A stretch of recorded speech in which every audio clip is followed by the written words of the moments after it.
ராஜஸ்தான் ராயல்ஸ்க்கு ஒரு interesting IPL 2024 இருந்துச்சு. முதல் 9 மேட்ச்சில் 8 வின்னு, சூறாவளி வேகத்தில் பிரயாணம் பண்ணிட்டு இருந்தாங்க. அதுக்கப்புறம் ஒரு பெரிய ஸ்பீட் பிரேக்கர், 4 மேட்சஸ் தொடர்ந்து தோல்வி, அப்புறம் தட்டி தடுமாறி எலிமினேட்டரில் அங்கே ராயல் சேலஞ்சர்ஸ் பெங்களூரை தோக்கடிச்சு, அதுக்கப்புறம் செகண்ட் குவாலிஃபயரில் SRHோட ஜெயிக்க முடியாமல் 3ஆவதாக ஃபினிஷ் பண்ணாங்க. ஏன்னா அவங்க ஸ்டார்ட் பண்ண ஸ்டார்ட்டுக்கு இது ஒரு அண்டர் பர்ஃபார்மன்ஸாக தான் நினைப்பாங்க.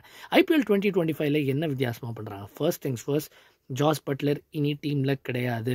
அண்ட் சஞ்சு சாம்சன் சொல்லியிருந்தார், அது எந்த அளவுக்கு ஒரு ரூலை நான் மாற்றுவேன் அப்படின்னா அது இந்த ரூல் தான், 3 இயர்ஸ்க்கு டீமை ஷஃபில் பண்ணும் அப்படின்னு சொல்லிட்டு. ஸோ அதோட விளைவு பார்த்தீங்கன்னா Rajasthan Royals are little light overseas batters பொறுத்த வரைக்கும். இதை சாம்பிள் பண்ணுங்களேன். சஞ்சு சாம்சன் இருக்கார், யசஸ்வி ஜெய்ஸ்வால் இருக்கார், அதுக்கப்புறம் நிதிஷ் ராணா உள்ளே வந்திருக்காரு, அண்ட் தென் த்ருவ் ஜுரேல், ரியான் பராக் எல்லாருமே போன வருஷம் இருந்த அதே வீரர்கள். கிட்டத்தட்ட 5 வீரர்கள் டாப் 6 இந்தியன்ஸ் மாத்திரமே. இது ரொம்ப ரொம்ப ரேர் ஒரு IPL ஃப்ரான்ச்சைஸ்க்கு.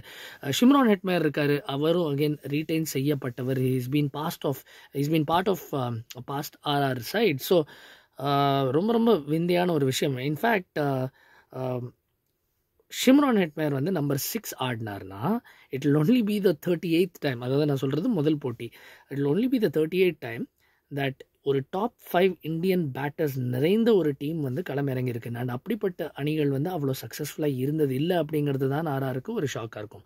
பட் போலிங் பொறுத்த வரைக்கும் RR ஃபேன்ஸ் கண்டிப்பாக கொஞ்சம் குதூகலிக்கலாம். ஏன்னா அவங்களோட பழைய அலம்னஸ் ஜோஃப்ரா ஆர்ச்சர் திரும்ப வந்திருக்காரு, Fazal Farooqi left arm seamer அவர் இருக்கார், ஆகாஷ் மட்வால் மும்பை இந்தியன்ஸ்க்கு சிறப்பாக போலிங் போட்டவர், அவரும் ஸ்குவாடில் இருப்பதை நம்ம பார்த்துருக்கோம். வனிந்து ஹசரங்கா எடுத்திருக்காங்க அண்ட் மஹிஷா தீக்ஷனா.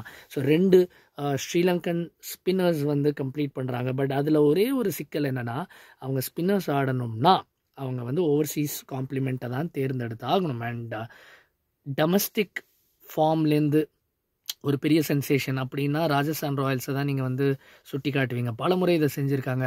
ஒரு அன்னோன் டேலண்ட்டை எங்கேருந்தோ கொண்டு வந்துட்டு, ரிலேட்டிவ்லி அன்னோன் டேலண்ட், அவங்கள சூப்பர் ஸ்டார்ஸ் ஆக்குவது.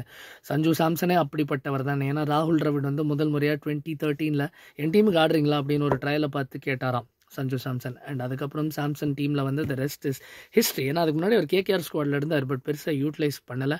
பட் ராஜஸ்தான் ராயல்ஸ் யங்ஸ்டர்ஸை யூஸ் பண்ணுவாங்க. நான் எந்த யங்ஸ்டரை பற்றி பேசுகிறேன்? 13 வயது வைபவ் சூரியவன்ஷி. அண்ட் பீகாருக்கு ஏகப்பட்ட ரெக்கார்டை அடித்து குவிச்சிருக்காரு டொமஸ்டிக் கிரிக்கெட்டில் இந்த சீசன். ஸோ அவருக்கு ஒரு கேம் கிடைக்குமா? அதுவும் பொறுத்திருந்து பார்க்க வேண்டிய விஷயம். ஏன்னா இந்த பேலன்ஸ்ங்கிற ஒரு ஆஸ்பெக்ட் தான் ராஜஸ்தான் ராயல்ஸ்க்கு பெரிய சேலஞ்சாக அமையலாம். அவங்கள பொறுத்த வரைக்கும் இந்த ஆண்டு யுஸ்வேந்திர சஹல் இல்லை, ரவிச்சந்திரன் அஸ்வின் இல்லை. ஸோ அதுக்கு பதிலாக வனிந்து ஹசரங்கா மற்றும் மஹிஷா தீக்ஷனா ஸ்டெப் அப் பண்ணுவாங்களா? ஸ்டெப் அப் பண்ணியே ஆகணும். இதுதான் அவங்களோட டீமோட வடிவமைப்பு. ஸோ நீங்கள் ஆல்மோஸ்ட் யூகிக்க முடியும் அவங்களுக்கு முதல் போட்டியிலேருந்து ஹோம் கிரவுண்டை பொறுத்த வரைக்கும் அவங்க அட்வான்டேஜ் யூஸ் பண்ணோன்னா கொஞ்சம் சீம் ஃப்ரெண்ட்லியாக ட்ரை பண்ணுவாங்க. ஏன்னா அவ்வளோ சீமர்ஸ் இருக்காங்க. துஷார் தேஷ்பாண்டேவும் இருக்கார் ராஜஸ்தான் ராயல்ஸ் செட்டப் பொறுத்த வரைக்கும். அண்ட் அவங்களோட முதல் மேட்ச்சில் அகெயின் சஞ்சு சாம்சன் விளையாடுவாரா அப்படிங்கிற ஒரு இன்ஜுரி க்ளவுட் இருக்குது. ஒரு ஃபிங்கர் சர்ஜரி, இங்கிலாந்து சீரீஸில் அவர் சஸ்டெயின் பண்ண ஒரு ஃபிங்கர் இன்ஜுரியோட ஒரு நீட்சி தொடர்ச்சியாக ஒரு சர்ஜரி போனார். அண்ட் 1 monthல ரிகவர் ஆவார் அப்படின்னு சொல்லியிருந்தாங்க. அண்ட் அவர் கிளியர் ஆவாரா, ஃபிட் ஆவாரா, ஃபர்ஸ்ட் மேட்ச்க்கு ரெடியாக இருப்பாரா அப்படிங்கிறது பார்க்கணும். ஏன்னா அவர் ஆடல இல்லை கீப் பண்ணலன்னா அஃப்கோர்ஸ் த்ருவ் ஜுரேலோட ஆப்ஷன் ராஜஸ்தான் ராயல்ஸ்க்கு இருக்குது. Overall maybe a little light Indian batters கொஞ்சம் ஹெவியாக டாமினண்ட்டாக இருக்காங்க அப்படிங்கிறத நம்ம சொல்ல முடியும். But otherwise very decent side. நீங்கள் என்ன நினைக்கிறீங்கன்னு கமெண்ட்ஸில் சொல்லுங்கள். Will stay tuned and stay connected.